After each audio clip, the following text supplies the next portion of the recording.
പോവുകയില്ല എന്നുള്ള 4 മദ്ഹബും ഐക്യത്തോടെ പറഞ്ഞിട്ടുള്ള 4 ഫത്വകളാണ് പറഞ്ഞിട്ടുള്ളത്. അതിൽ 4ാമത്തെ ഫത്വ പറയുന്നത്, 4ാമത്തെ മുഖദ്ദിമ പറയുന്നത് അങ്ങനെ നടത്തിയ ജുമ അത് ഹറാമാണെന്ന് വ്യക്തമായി പറയുന്നുണ്ട്. അതുപോലെ തന്നെ ഇതിനോട് ദീർഘമായിട്ട് ഇത് ഫസാദാണെന്നും മറ്റുമെല്ലാം വിശാലമാക്കി പറഞ്ഞതിന് ശേഷം 5ാമത്തെ ഫത്വ പറയുന്നത് ജായിസാണെന്ന് പറയുന്നുണ്ട്. പക്ഷേ അത് 4 മദ്ഹബുകൾക്കിടയിൽ വളരെ വ്യതിരിക്തങ്ങൾ ഉണ്ടാക്കിയിട്ടുണ്ട് എന്ന് പറഞ്ഞിട്ട് 6ാമത്തെ ഫത്വ പറയുന്നത് ഇത് ഖിലാഫുൽ ഔലിയാണെന്ന് പറയുന്നു. ഇങ്ങനെ ഇതിനുശേഷം നേരെ തളിപ്പറമ്പിൽ വിഷയം ഓരോന്നും എടുത്ത് ഉദ്ധരിച്ച് വളരെ വ്യക്തമായിട്ട് ഒരു കൺക്ലൂഷനിലേക്ക് എത്തിച്ചുകൊണ്ട് ആ ഒരു വ്യക്തി അത് വായിച്ചു തീരുമ്പോഴത്തേക്കും ഇവിടെ നടന്ന വിഷയത്തിന്റെ കൃത്യമായ വ്യക്തത അദ്ദേഹത്തിന് മനസ്സിലാക്കാൻ സാധിക്കുന്ന രൂപത്തിലാണ് ആ കിതാബ് ക്രമീകരിച്ചിട്ടുള്ളത്. അവസാനം പ്രസിദ്ധനായ ചാലിയത്ത പണ്ഡിതൻ അഹമ്മദ് കോയ ഷാലിയാദി ഇത് ഈ പറഞ്ഞ ഫത്വകളെല്ലാം ശരിയാണ് എന്ന് സ്ഥിരപ്പെടുത്തിക്കൊണ്ട് ഒരു കുറിപ്പ് എഴുതിയിട്ടുണ്ട്. അതും അതിനകത്ത് ഇൻക്ലൂഡാണ്. അങ്ങനെ ഇത്രയും വലിയ ചരിത്രങ്ങൾ തന്നെ ഈ നാട്ടിൽ നടന്നിട്ടുണ്ട്. വലിയ കിതാബുകൾ രചിക്കപ്പെട്ട ഒരു പൈതൃകമുള്ള ഒരു നാട്. അപ്പോൾ ഇതിന്റെ കൂടുതൽ റെഫറൻസുകൾ നാം പഠിക്കേണ്ടതുണ്ട്. ഇതിനെ കുറിച്ചുള്ള കൂടുതൽ അറിവുകൾ നാം നേടേണ്ടതുണ്ട്. അതുപോലെ തന്നെ തളിപ്പറമ്പിന്റെ വിജ്ഞാന വിപ്ലവത്തിൽ വളരെ സ്വാധീനം ചെലുത്തിയ ഇവിടെ എനിക്ക് തോന്നുന്ന ആ വിഷയം ഇവിടെ വളരെ ആവിഷ്കരിച്ച് പറയുന്ന ശേഷം വരുന്നത് തോന്നുന്നു. അതായത് ഖുവ്വത്തുൽ ഇസ്ലാം ഇതൊരു ഇസ്ലാമിന്റെ നോളജ് ഫാക്ടറി ആയിട്ട് ആ കാലത്ത് നിലനിന്നിരുന്ന ഒരു കേന്ദ്രമായിരുന്നു ഖുവ്വത്തുൽ ഇസ്ലാം എന്നുള്ളത്. നമുക്കറിയാം കുറെ പണ്ഡിതന്മാർ, കുറെ പ്രസിദ്ധരായ കേരളത്തിലെ പണ്ഡിതന്മാർ വന്ന് പഠിപ്പിക്കുകയും അവിടെ നിന്ന് ഇറങ്ങിയ വളരെ പ്രസിദ്ധരായ പണ്ഡിതർ പിന്നീട് ഒരുപാട് ദഅവതി മേഖലകളിൽ മാറിയ പ്രസിദ്ധരായ പണ്ഡിതരെ വാർത്തെടുക്കുകയും ചെയ്ത ഒരു കേന്ദ്രം എന്ന നിലയിൽ വളരെ പ്രസിദ്ധിയാർജിച്ച ഒരു എന്താ പറയാ ഒരു നോളജ് ഫാക്ടറി തന്നെയായിരുന്നു ഖുവ്വത്തുൽ ഇസ്ലാം എന്നുള്ളത്. നമുക്കറിയാം ശംസുൽ ഉലമയെ പോലെ, അതുപോലെ തന്നെ കൂട്ടിലങ്ങാടി ബാപ്പു ഉസ്താദിനെ പോലെ, അതുപോലെ തന്നെ അവരുടെയൊക്കെ ശിഷ്യന്മാരായിട്ട് വന്ന KK ഹസരത്തിനെ പോലെ, കയ്യോട് മുഹിയുദ്ദീൻ കുട്ടി മുസ്ലിയാരെ പോലെ, മടവൂർ CM പോലെ, EK ഹസൻ മുസ്ലിയാരെ പോലെ അങ്ങനെ ഒരുപാട് പണ്ഡിതന്മാരെ വാർത്തെടുക്കുകയും ചെയ്ത്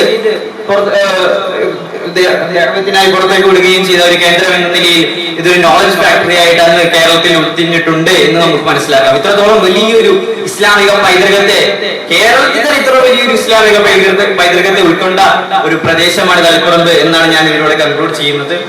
അൽഹംദുലില്ലാഹി റബ്ബിൽ ആലമീൻ. അസ്സലാമു അലൈക്കും.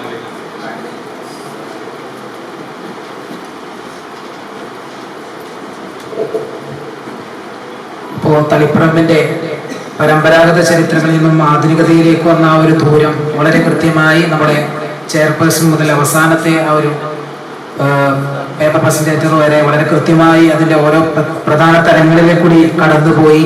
ഈ ഒരു സെഷൻ ഇതോടുകൂടി സമാപിക്കുകയാണ്. അടുത്തതായി ഇവിടെ ചെയർ പേപ്പർ അവതരിപ്പിച്ച ഡോക്ടർ P. മോഹൻദാസ് സാറിനുള്ള ഒരു ഉപഹാരം നൽകുന്നത് ദാറുൽ ഫലാഹ് ഇസ്ലാമിക് അക്കാദമി അറബിക് വിഭാഗം HOD ആയ ജുനൈദ് ഹസനി ഉസ്താദ് അവர்களാണ്. നൽകുന്നതിന് വേണ്ടി ഉസ്താദിനെയും സ്വീകരിക്കുന്നതിന് വേണ്ടി ഡോക്ടർ P. മോഹൻദാസ് സാറിനെയും ആദരപുരസ്സരം ക്ഷണിക്കുന്നു.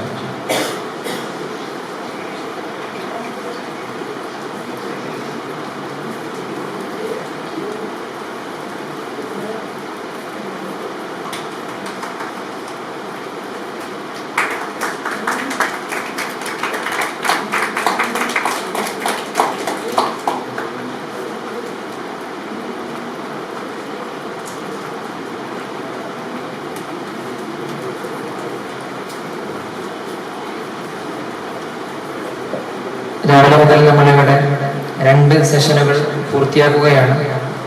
ഗവേഷണ താല്പര്യമുള്ളവർക്ക് എന്തായാലും ഉപകാരപ്പെടുന്ന അഞ്ചോളം പേപ്പറുകൾ ഇവിടെ അവതരിപ്പിച്ചു കഴിഞ്ഞു. നമുക്കുള്ളത് ഉച്ചഭക്ഷണവും നമ്മുടെ സെമിനാറിന്റെ നമ്മുടെ ഈ ഒരു പൈതൃക സമ്മേളനത്തിന്റെ ഏറ്റവും വലിയ പൈതൃകമായ തങ്ങൾ പള്ളിയിലേക്കുള്ള ചെറിയൊരു ഹെറിറ്റേജ് വാക്കും അവിടെ നിന്നുള്ള നിസ്കാരവുമാണ് ഉദ്ദേശിക്കുന്നത്. അപ്പോൾ ഈ 2 കർമ്മമാണ് മുമ്പ് നമുക്ക് ചെയ്തെടുക്കേണ്ടത്. ഉച്ചയ്ക്ക് ശേഷം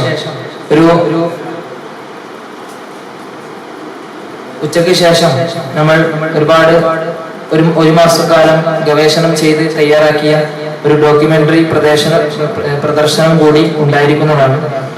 എല്ലാവരും അതിനുവേണ്ടി തയ്യാറായിരിക്കുക. ഈ ഒരു സെഷൻ ഇവിടെ അവസാനിപ്പിക്കുന്നു. നന്ദി, നമസ്കാരം.